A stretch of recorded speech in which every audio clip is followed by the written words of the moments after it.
For the next interview, we're staying in Berlin, and I welcome via Zoom investor, founder of Raw Ventures, and content creator Diana zur Löwen.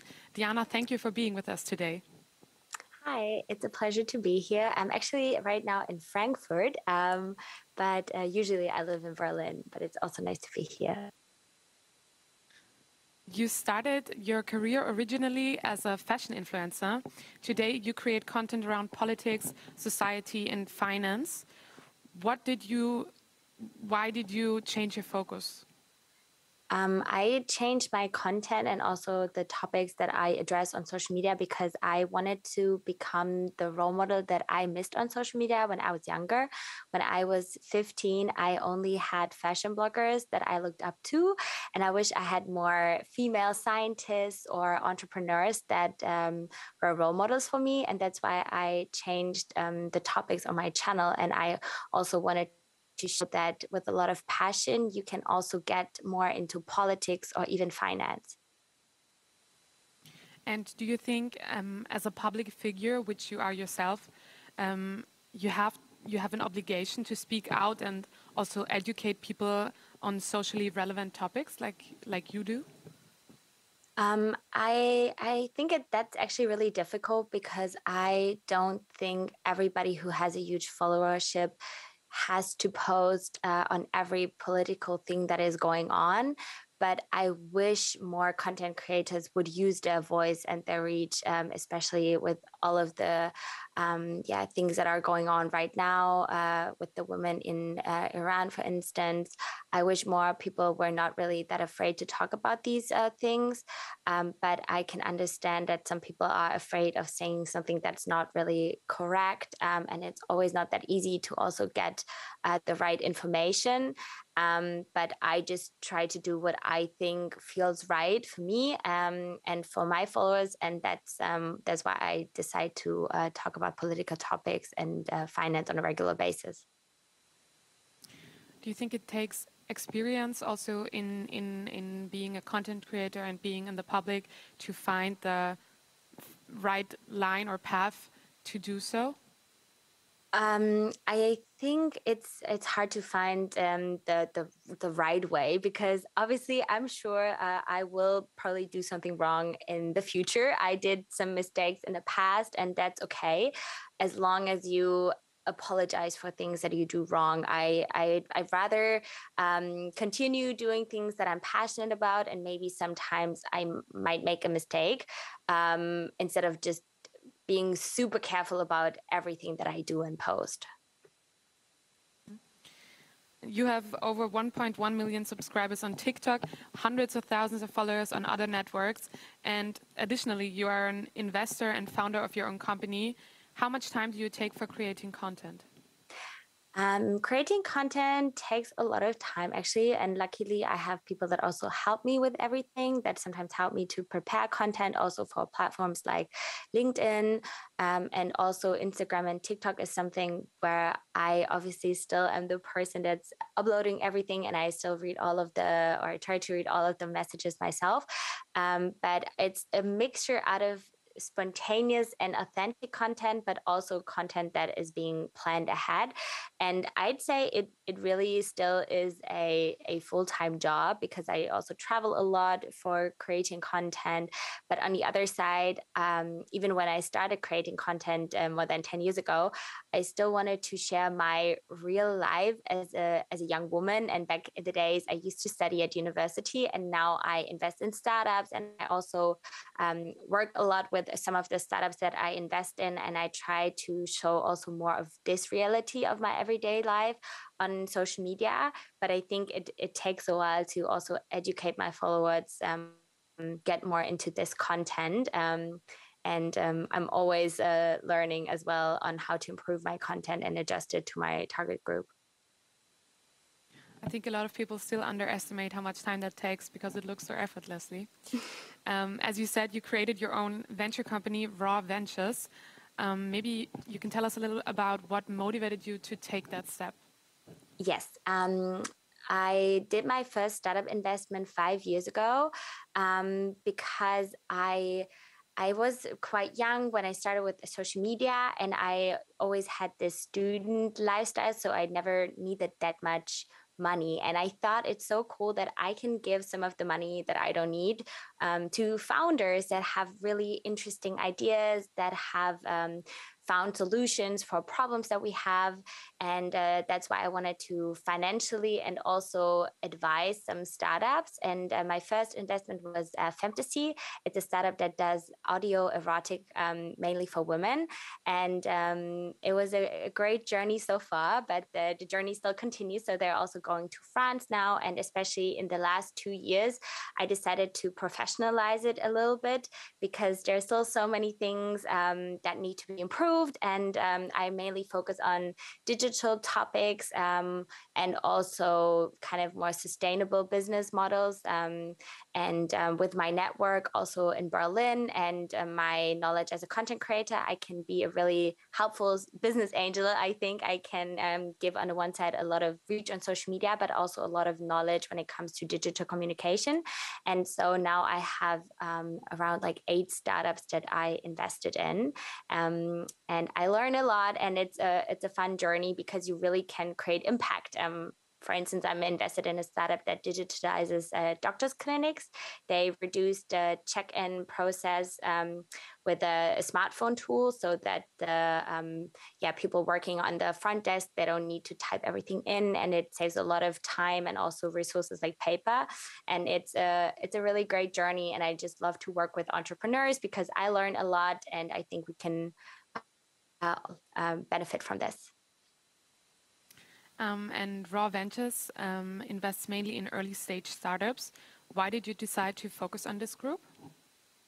Because I, as a business angel and also as a person, I can give value really early on.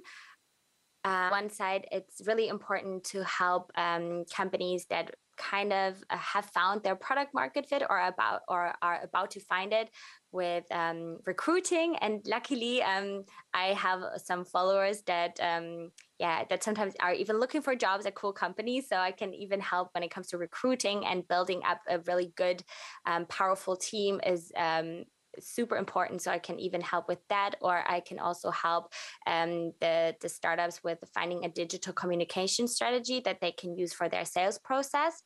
And so I really prefer to be quite early when it comes to investing, so that I can really set the base.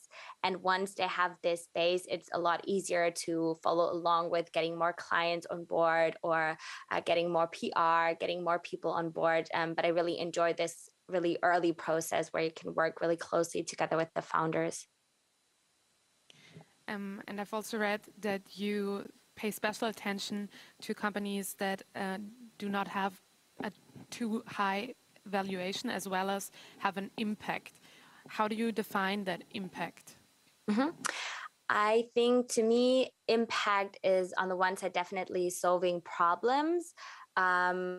And helping us to reduce, let's say, CO2, or just really thinking stuff in a different way. For example, with Femtasy, they really thought the whole, let's say, erotic world from a woman's perspective. Like back in the days, I mean, like even 7 years ago, it was still a man's dominated world, and the founder of Femtasy, she just asked women what they desire.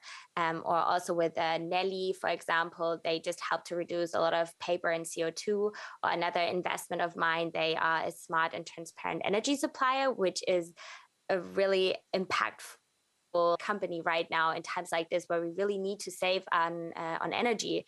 And these are really companies that matter, and that also help us to strive for like a better future.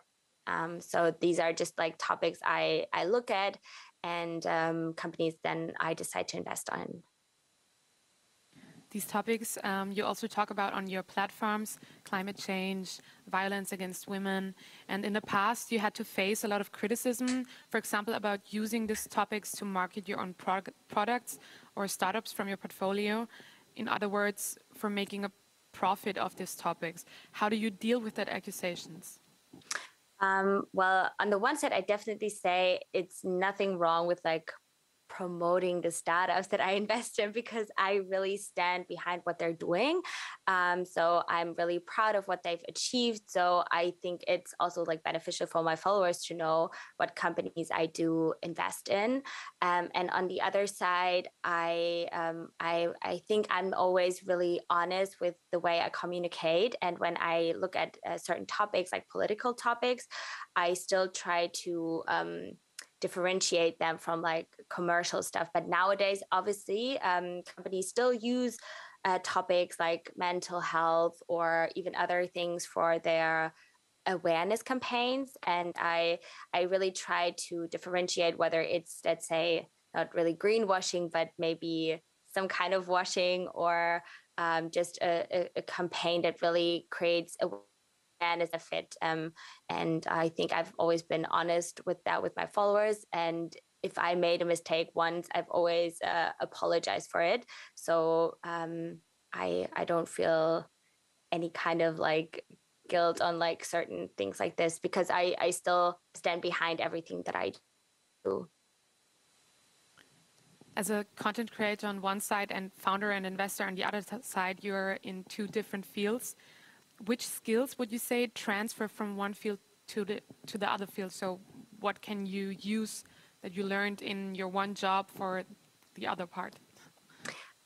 I think a lot of people underestimate the power of content creation, because nowadays it's so important that you have the knowledge of creating content, not only for direct to consumer brands, but also for B2B brands. So because I know how to use my smartphone to generate really authentic content, I can also use this to help the startups that I invest in create, let's say, really smart advertisement campaigns that don't cost a lot of money.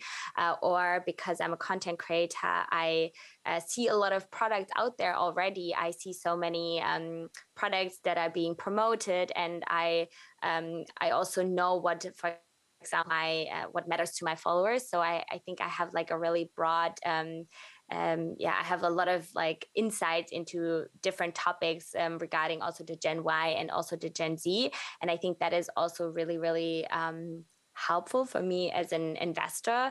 And also help with personal branding, because I've created my own personal brand, and personal branding is becoming more and more important also for startups when it comes to, on the one side, maybe even making sales, but also for employer branding.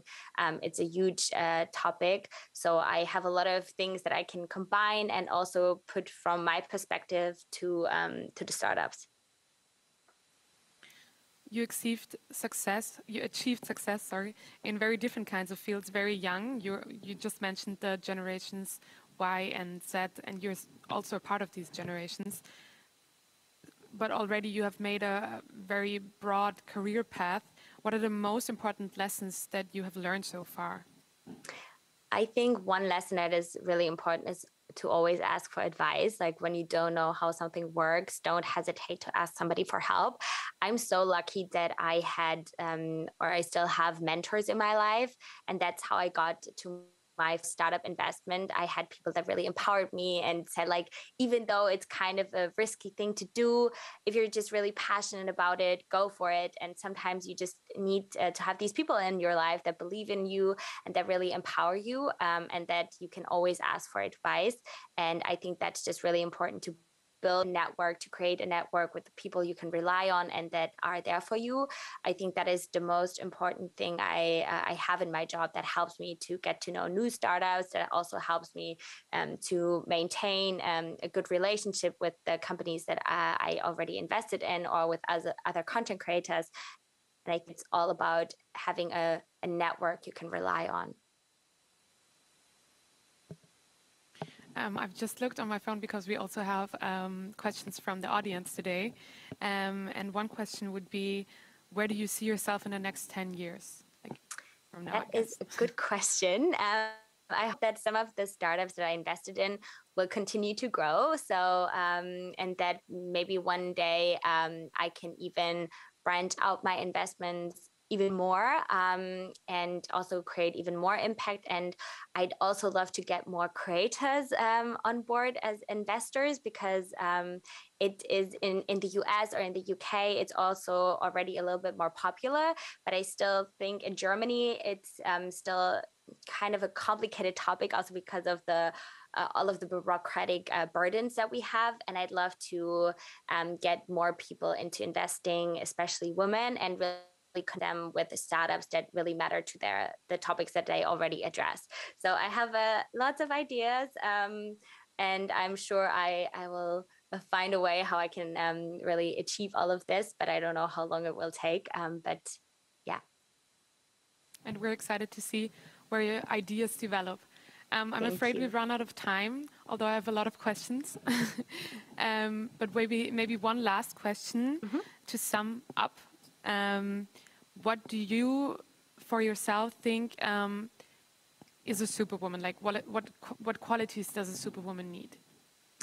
I have to say that I feel I don't really like the word superwoman that much, because because like women, they're just so powerful, and I think it's said that it always needs to be explained additionally, but to me, kind of like, women are just so powerful because they are so sensitive, and they're so good often at communicating and at problem solving. And to me, a superwoman is somebody who I can rely on, and who's really honest, and who knows her values. I think that is really important, who has values and knows how to achieve things that align to her values.